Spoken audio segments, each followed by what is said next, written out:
I see what he loves about you. You're so perfect. Hope you know that you got everything. I messed up and I'm haunted. And if I'm being honest. 안녕하세요. 인천대학교 청취자 여러분. 나만 없어 교양이 5분 라디오 진행을 맡은 조현입니다. 저희 프로그램은 제목처럼 부족했던 나의 교양을 채우고 전 세계에서 시시각각 일어나는 다양한 이슈들을 알아가는 방송입니다. 우리가 만들어 왔지만 알 수 없게 된 미래, 10년 후에는 과연 어떤 일이 일어날까요? 지금 우리가 알아야 할 일, 사람과 지구, 자본과 정치 이야기를 들려드립니다. 그럼 매주 금요일 나만 없어 교양이에서 우리 함께 만나요. 이번 시간에 준비한 주제는 애리조나 대학이 아파트를 짓는 이유입니다. 고령화가 던지는 숙제, 돌봄 문제와 노동 문제를 들여다볼까요? 전통적으로 노인을 돌보는 것은 가족의 일이었죠. 하지만 시대의 흐름은 변화하고 있고요. 통계청에 따르면 2012년 한국의 노인들에게 물었을 때 가족이 노후를 책임져야 한다는 사람이 37%, 사회가 책임져야 한다는 사람이 34%였습니다. 그런데 2018년 조사에서는 가족이 해결해야 한다는 응답이 30% 아래로 떨어졌어요. 노인을 돌보는 일은 대부분 그동안 여성들에게 맡겨져 왔죠. 그리고 또 돌봄 노동이 일자리로 봤을 때는 저임금 직종이 돼 있다는 것은 구조적인 문제입니다. 서울대 국제대학원의 한 연구를 보면 가족 중에서 노인을 돌보는 사람은 며느리가 37%, 딸 35%, 배우자 16%, 아들은 11% 순이었습니다. 돌봄을 전담하는 사람들 대부분이 여성이고 돈을 받고 노인을 돌보는 일도 역시 여성의 몫입니다. 그런데 대다수의 돌봄 노동자는 비공식 고용된 여성들이죠. 그것의 해법을 찾는 것이 고령화 사회의 가장 중요한 이슈 중에 하나가 되고 있습니다. 돌봄을 기술에 맡기면 어떨까요? 노인 요양을 위한 로봇, 이른바 케어봇이 한창 개발되고 있습니다. 그런가 하면 또 돌봄 노동을 이주 노동자들에게 맡기는 흐름도 있죠. 이미 중국 동포들이 한국에서 그런 일을 많이 하고 있고요. 일본은 2018년에 법을 바꿔서 전문직들에게만 그동안 외국인 취업 비자를 내왔는데 특정 기능 자격을 신설했다고 합니다.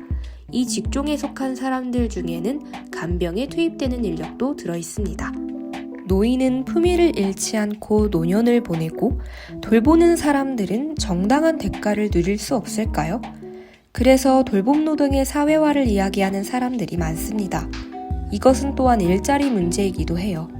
점점 늙어가는 세계에서 앞으로 일자리의 상당수가 고령화와 관련된 산업에서 나올 것이라고 전문가들은 예측을 하잖아요. 돌봄 노동의 가치를 제대로 평가하고 정부는 지원과 투자로 일자리를 늘리는 방안을 모색해야겠죠. 그뿐만이 아니라 늙어가는 사회에서는 여러 영역에서 다양한 시도와 해법들이 필요합니다. 그 중에 하나로 거론되는 게 코하우징 동거라고 해야 될까요? 영국 정부는 홈쉐어 파트너십 프로그램이라는 시범 정책을 펼치고 있습니다. 노인과 젊은이를 연결해서 집이 있는 노인은 방을 제공해주고 임대료가 비싸서 힘든 젊은이는 함께 살면서 노인의 삶을 도와주게 하는 거죠. 이런 것들을 홈쉐어링, 코하우징이라고 하는데 덴마크, 스웨덴 같은 북유럽 국가들은 노인 코하우징이 굉장히 앞서 나간 나라들입니다. 일본에서도 그런 시도가 있습니다. 일본의 쉐어하우스 협회라는 사단법인에서 2014년에 다세대 공생형 쉐어하우스를 열었습니다. 또 지바현의 가시와라는 곳에는 1964년에 지어진 임대 아파트 단지를 고쳐서 만든 도요시키다이라는 주택단지가 있어요. 정보기술을 바탕으로 재택의료 체계를 구축하고 또 공동보험을 만들었고요. 단지 안에 있는 빈 공간에는 농장도 설치를 했습니다. 네덜란드에는 비슷한 방식의 삶을 위한 주택이라는 게 있다고 합니다. 미국에서는 눈길을 끄는 실험이 있었는데요.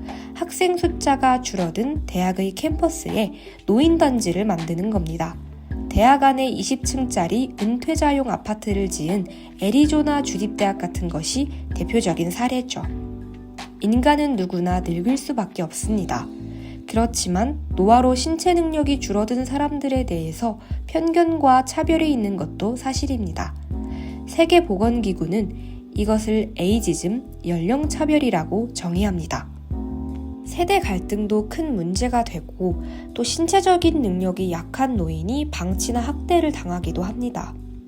노인 가구 사이에서 일어나는 폭력이라던가 오랜 간병에 지친 가족이 노인을 살해하는 간병 사례 같은 것도 우리 뉴스에서 종종 접하게 되죠. 건강하게 나이 들어갈 방법을 모두가 고민을 해야 될 때인 것 같아요. 100만 명 넘는 유튜버 채널 구독자를 지닌 코리아 그랜마 박막리 할머니, 많이들 접하셨을 거예요. 미국에는 90세에 자궁암 진단을 받고서 항암 치료 대신에 대륙횡단을 시도했던 드라이빙 미스노마라는 할머니가 있었고요. 그런가 하면 호주에는 103살까지 현역 과학자로 활동한 데이비드 구달이라는 사람도 있었습니다. 세상을 떠나기 전까지 나이라는 장벽에 대한 사회의 선입견을 깨부순 사람들이겠죠. 세계보건기구는 2020년부터 2030년까지를 건강하게 나이 들기 위한 10년으로 정의했습니다. 단순히 아프지 않은 상태만을 가리키는 게 아니라 노년기에도 삶의 질을 높일 수 있도록 기능을 개발하고 유지하는 모든 과정을 가리켜요. 출생과 양육, 나이듦, 이것들이 모두 순조로운 사회를 만드는 것이 앞으로의 과제라면 고령화라는 현실을 있는 그대로 받아들이고 함께 살아갈 준비를 해야 합니다. 인류가 100살까지 사는 호모 헌드레드 시대, 노인은 우리 모두의 미래입니다. 네, 이렇게 고령화 사회의 노동 문제와 돌봄 문제에 대해 알아봤는데요. 유익하셨나요? 다음 주에는 좀 더 재밌는 주제로 돌아오겠습니다. 그럼 지금까지 제작, 기획, 연출의 조연이었습니다. 다음 시간에 만나요.